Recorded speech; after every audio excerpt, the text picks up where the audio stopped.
Haven't played MMO in a while, looking for something chill that simulates life in medieval ages to a degree? Well, check out Life is Feudal Sandbox MMO, you crafty bastards. This is a sponsored overview video.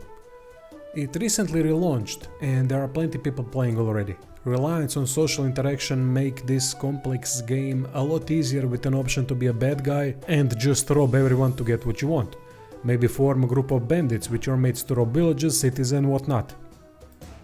Or be an upstanding resident that produces food, maybe a blacksmith that provides weapons, or a carpenter that builds homes.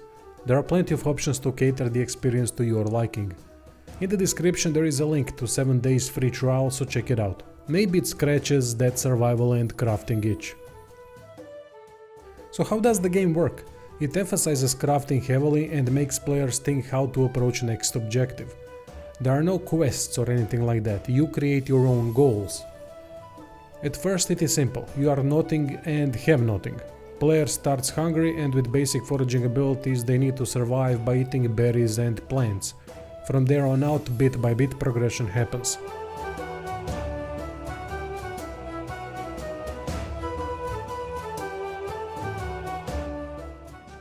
Before anything can be properly done, tools are needed. Thankfully we start with very little knowledge, but some of it contains recipes for primitive tools that are gonna jumpstart our rise to glory, because with those, simple necessities can be obtained. Like catching fish.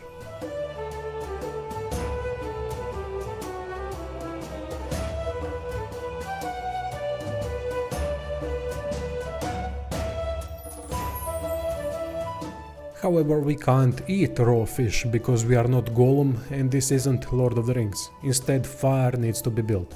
To build a campfire, branches are required from nearby trees. With fried fish, our hunger can be better satiated.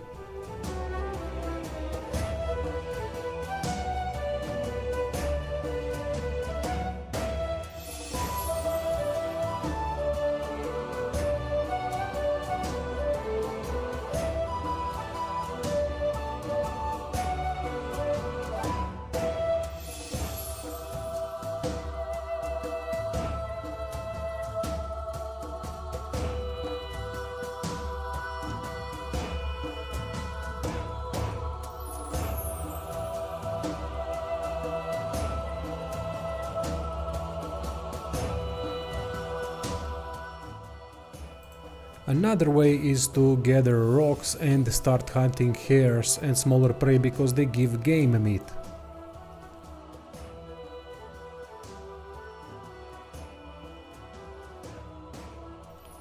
Before or during all that basic stuff we need to claim our land. By claiming the land we can start building and expanding. In our area no one can touch anything. Where to claim it though? Up in the mountains where ore is easily found, or by bodies of water where food is plenty. Up to you, everything has its benefits and drawbacks. It would be smart to start in a safe zone territory, as there are a couple big areas designated in the world as such. In safe zone no one can attack and players can freely raise their skills and build their homeland. You don't want to go barehanded outside of safe zones, as someone might easily claim your life. Could be wild animal or another human. First, armor and weapons are needed, but it is a long road to that point. A lot of knowledge that needs to be acquired, a lot of things crafted and gathered. Or maybe a friendly guild can help out with their crafters. With death comes skill and experience loss, which slows down the progression. That is just a taste of things in this game, as there are castles, fortresses, cities, villages, small communities, big communities, politics and whatnot outside of just crafting. Life is Feudal offers many mechanics for simple things, as it tries to simulate how difficult it was to survive during medieval times, how much effort it was needed to raise above poverty and hunger.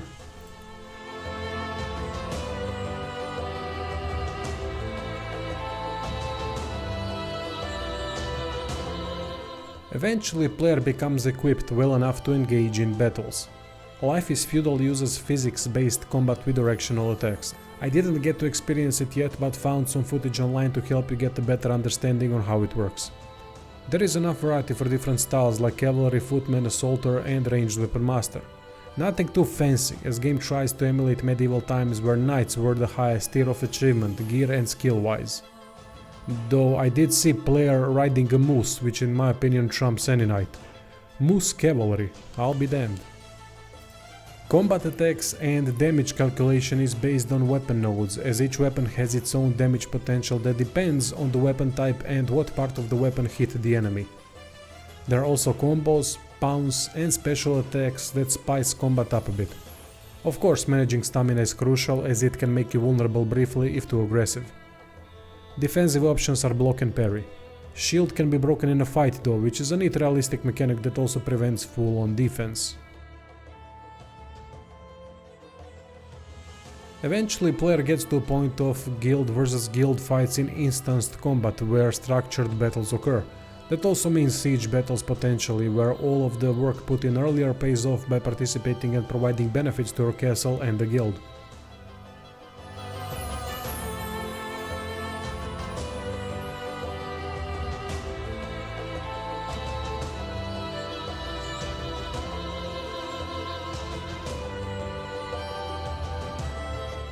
Here is how my short time with Life is Feudal went. Started off with nothing and had to eat lots of berries and taproot in order to survive. Crafted the primitive tools and then it was time to find a land to claim.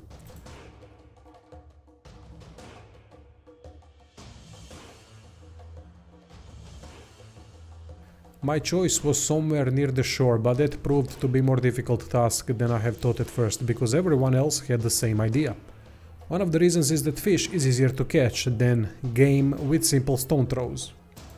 Though I did try to hunt a deer or two with stones. Managed to do it after some time as well, but didn't have the infrastructure yet to deal with big game hides.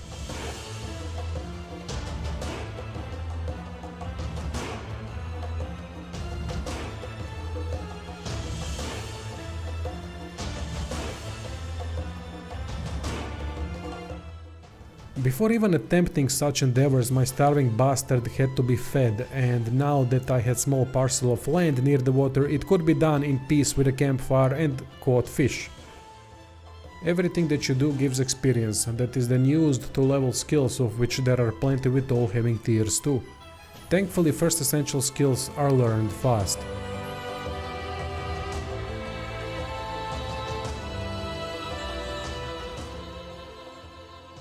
It was time to start thinking about some kind of a shack, because everything else was at this point a pipe dream. To build my first pathetic home, I needed to flatten the ground. Unfortunately, snow is falling, which means ground levels are rising constantly. So I started digging and digging, but had to be careful of cascading effect, meaning if tiles next to the flat ones were much higher, then rocks, snow and dirt would over time drop on the flattened tile. Thankfully, there is flat ground option that works as save of sorts for tile flattening progression. After acquiring enough materials, my first home was ready. Took a long time, but it was worth it. At least I thought so at first, but unfortunately my land was too small to support all the crafting stuff I needed, so had to destroy it. Space where the house was has now been intended for furnace, masonry station, kiln, forge and anvil and many other things that would be of more importance at the time. Furnace was the easiest to craft as I needed some clay, water and plant fiber, plenty of those around.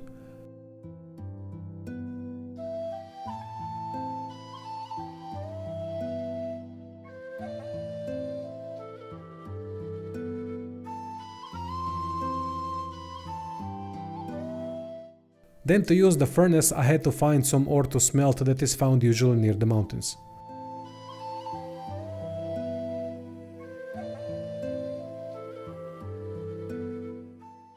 Alongside trying to create my own factory, I managed to get some peasant shoes and wristbands that were first inkling of gear progression.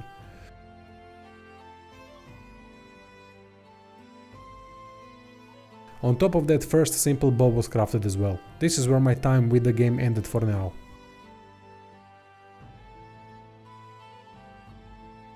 Before video is finished, let me show you how skills and crafting looks and works. Crafting menu is relatively simple, but getting materials is everything but. Recipes are listed here that are then unlocked after skills reach a certain level. Most of recipes, especially advanced ones, require materials that are obtained through various crafting stations and buildings.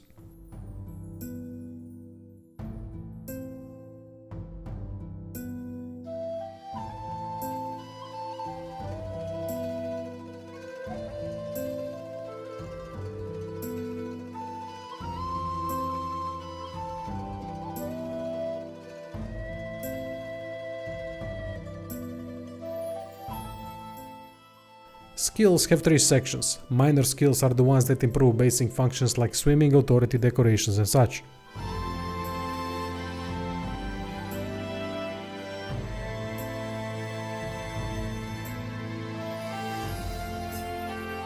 Combat skills offer a variety of playstyles upon eventually reaching best classes with higher tiers, unlocking better equipables.